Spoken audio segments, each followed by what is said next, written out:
Nope. There we go. Shabbat Shalom.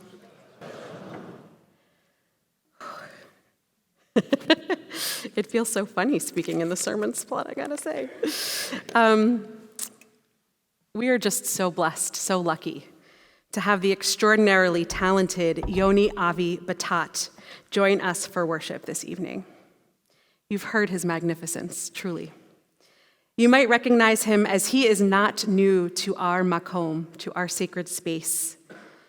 For many years, he elevated our sound during the High Holy Days, Friday night services, and helped me to lead our experimental worship service, Heartstrings, in 2019.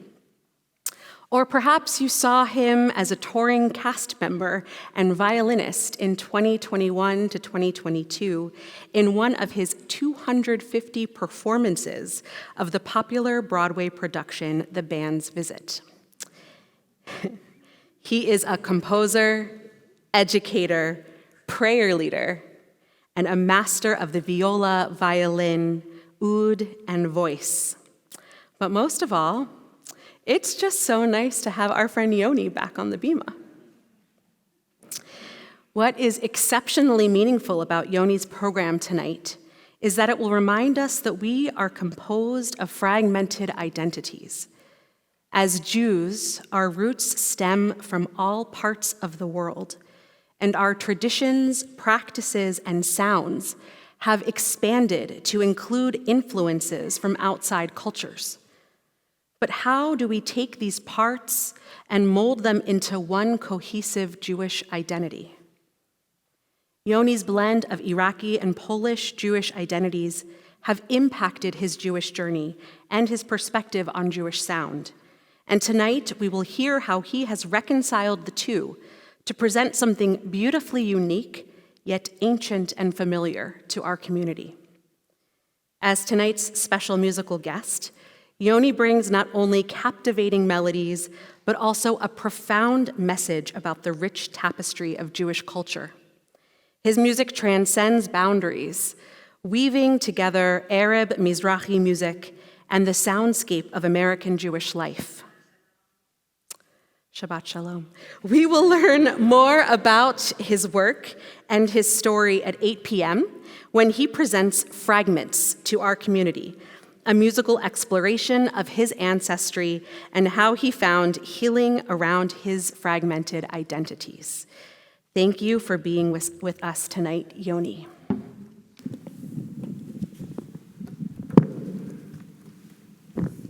Thank you. Wow, that was so sweet. No, it's fine. Thank you all so much for being here. Shabbat Shalom.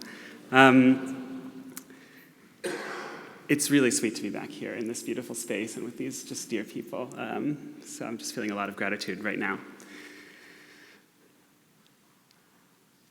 I want to do a little exercise together. Love everyone to just take a moment and close your eyes. And yeah, maybe like get settled in your chair a little bit.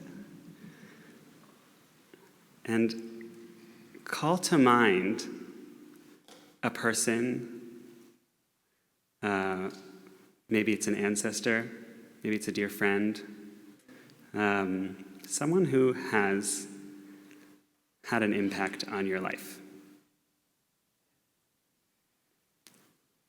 And just let their memory kind of settle into your body. Maybe you can breathe in one memory you have of them, one time, one special moment together.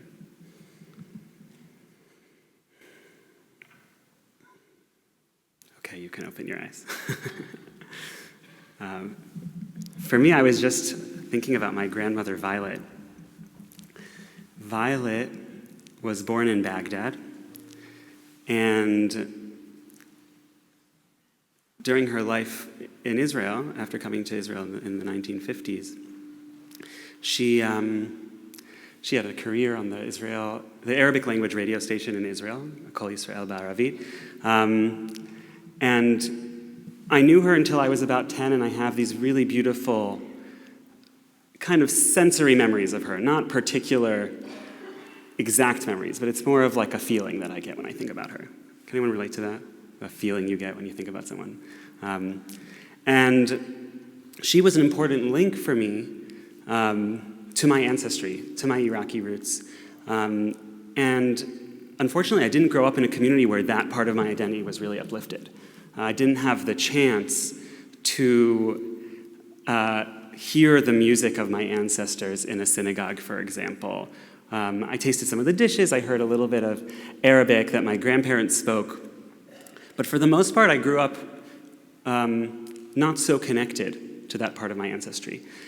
And it wasn't until I was 16 that I got my first ode that I started to explore. This is an ode, by the way. An ode is this instrument over here. I'm going to play it in a minute. It wasn't until I got my first ode that I started to be more curious about that part of myself. And by then, my grandmother had died already. My grandfather would die just a few years later. And with them, an important link for me to this part of my ancestry that, especially through the lens of music, I was really, really, really excited about. And so since then, I've been on this journey to reconnect with those parts of my ancestry. That's involved a lot of challenge, a lot of learning things like Arabic musical modes, which are so foreign and different from what we heard in the service tonight, for example. Or learning the Arabic language, the language of my ancestors for 2,000 years in Iraq. And the experience of coming to those pieces of cultural, like little nuggets of like cultural connective tissue, right? Has been challenging, especially to feel like I'm approaching it from an outsider. It's my own culture, but I'm approaching it as an outsider. So that's sort of what led me into this album, Fragments, which I'll be presenting tonight.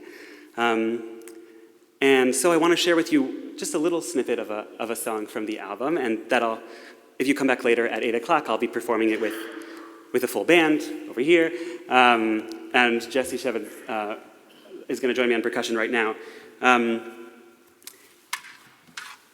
This song is related to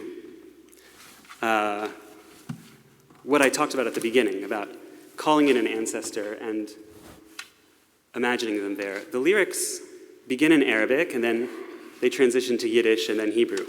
The Arabic says, "Ghibta wa ma ghibta an damiri." You went away, but you remained within me. وَصِرْتَ فَرْحَتِي وَالسُّرُورِ, and you became my peace and happiness. So it's this idea of like someone leaving, but some part of them is still with you.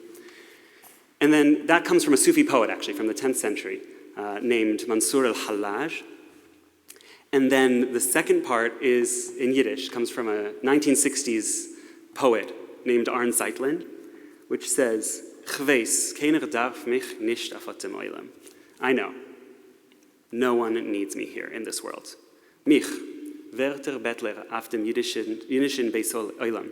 Me, a word beggar in the Jewish graveyard.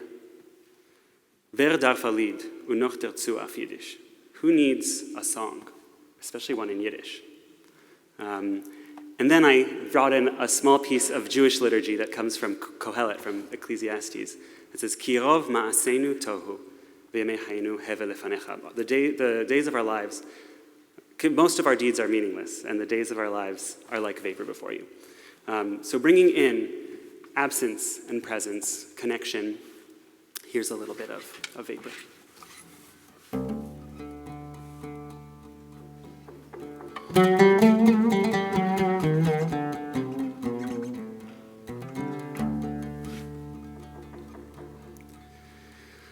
غبت وما غبت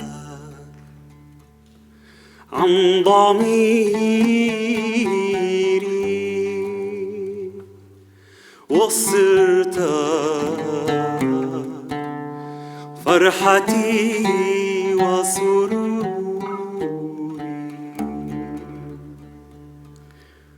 وانفصل الفصل بافتراق فصار في غيبتي حدود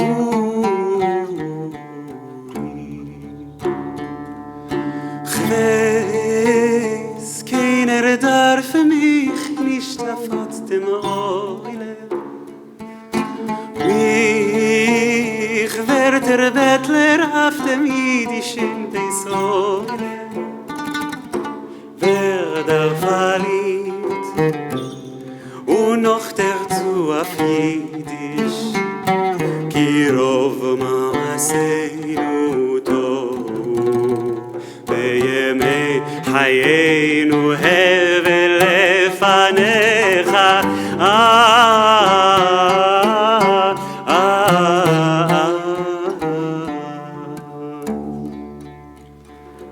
So you'll have to come back at 8 o'clock to find out what happens next. Shabbat shalom. Yasher koach, my friends. It's so special to hear the blend of three sacred languages. I think I was speaking with Rabbi Sisson-Mine earlier. I think the estimate is around 70% of Israelis also speak Arabic, and it is a language that is just rooted in our past. And I really am so excited for us to experience Yoni's piecing these fragments of his ancestry together and bringing it to life in song.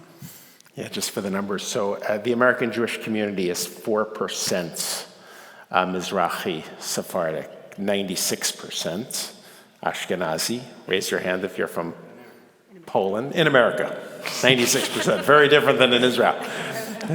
If you raise your hand if you're from the Pale of Settlement, as most of us, 96%.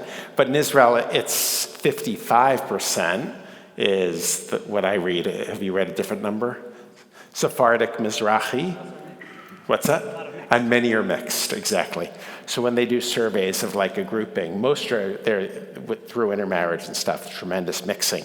But when you include the Arab population from the Palestinian Mandate, Palestine, obviously, are Arabic speakers, there's a tremendous love for this cultural music that's such a big part of our tradition. So the fact that you're fusing them is so extraordinary.